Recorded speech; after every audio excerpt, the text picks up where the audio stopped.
Hello everyone! Today is time for the update on the Planter HGC challenge. So, and of course all the neighborhood dogs are barking and the neighbor is spraying chemicals of some kind, and there's just mass chaos all around. But we are going to do the tour and I'm going to give you an update on how my stuff is doing. So first of all, let's start off with our basil. Is that not amazing? We also have some more over here somewhere. We've got a basil. We've got, I thought I had more. They may have been crowded out because I haven't weeded at all. But we have this one and he is amazing. Next we have calendula. So our little plants are still growing. They're getting a little bit bigger. I feel like there's probably more hanging out. But those are the ones that are easily visible. And you know what? We're gonna just stick with them. They're fabulous. And I already have other calendulas that are bigger and going to seed. These overwintered and started out this spring going strong. Now in this bed we planted our Tulsi. I will tell you that these came from, I don't know if they came from seeds I planted inside or where they came from, but they're not from the challenge. I think they had been planted in my jug greenhouse system earlier before the HGC challenge started. However, over here we have the seeds that we did sow as part of the challenge. Here, here, here, here, here, here, and probably some others that are still coming up. So I would say that we are going to have some great Tulsi to eat and use medicinally this year. Next on the agenda we have chicory. It is growing fabulously, and some of them are ready to go into the ground or into bigger pots. Woot woot! Are you wondering if the chicory I initially planted ever came up? Let's look. So we are here at the original site where I planted the chicory, and to be honest, I see one leaf that might be chicory, but that is probably dandelion. So I'm gonna say that planting them by seed method directly outside is a no-go. Similarly, there are many things growing in this area where I planted the mallow, but I don't think any of them are actually mallow. Pretty sure this is a milkweed of some sort. I'm not killing it, but yeah, I don't see anything that resembles a mallow. So unfortunately, that's a bust. Not to worry though, I have two whole little mallows that have managed to survive my bad plant parenting and are still standing. Woot woot!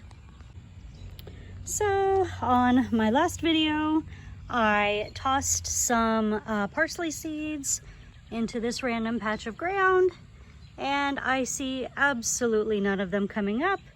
So I will have to readjust my plans. I may actually have to plant them in the ground gently instead of tossing them in and hoping they will come up. Huh, annoying. So let's talk about our little friend, the nasturtium.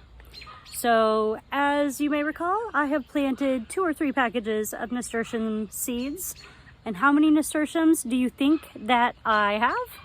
0. So I've got my last package of nasturtiums. And I'm gonna try and sow these tonight by the zucchini because they're supposed to be a really good companion crop to the zucchini. And I saved the prettiest one for last, hoping I would learn something. Pray for my little nasturtium seeds, y'all. Pray.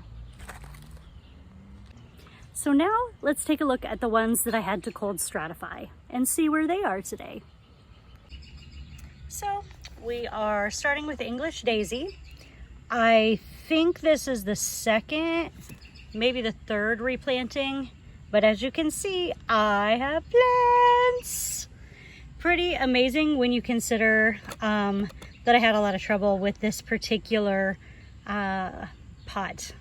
I left it out in the rain one night. I left it on the porch, and water went in. I've got a video about that. I just need to release it. So stay tuned for drama about our daisies. Next was English primrose. So as you can see, there are 0 English evening primroses here. However, 1 single solitary English primrose has made it into the bigger pot stage. Yes!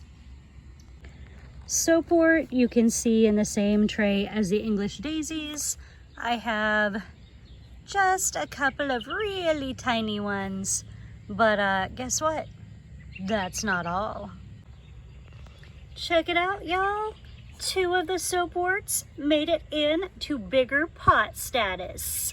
Woot woot! Look at them grow. Salvia, however, not a single one is growing. I need to get some water in these, and if I have any seeds left, I will do another attempt. If not, maybe I'll go buy more seeds. Rosemary, believe it or not, for the first time ever, I have actual rosemary plants coming up. Is that not the best ever? I'm so excited! Look at him, look at him, look at him. He's the cutest. And last but certainly not least, we have bee balm. Look at all of those little bee balms. Now, I will be honest, these are probably not ever going to grow in my garden, because after I sowed these, thinking how desperately I needed some bee balm to grow, I found all this bee balm growing here, living its best life, and I realized that I actually do not at all need bee balm. But I'm gonna keep growing them, and I will show you their little journey until they are ready to go to the market to sell. So that is my update for this end of the month report. Can't wait to check out all of your videos, see how it's going. If you did not join the HGC, the Planter HGC 10 Herb Challenge, you can still participate. You'll just go to the Planter TV channel, and he's got a special hashtag that you can use if you want to participate but are too late to enter the official contest. So I definitely recommend it. It's been really good for me to really watch how my herbs are growing, and it's helped me to keep planting and keep trying when I might otherwise have given up on some of these herbs. So anyway, as always, thank you for watching this video. If you liked it, don't forget to subscribe, to like this video, subscribe to my channel, and as always, eat something wild.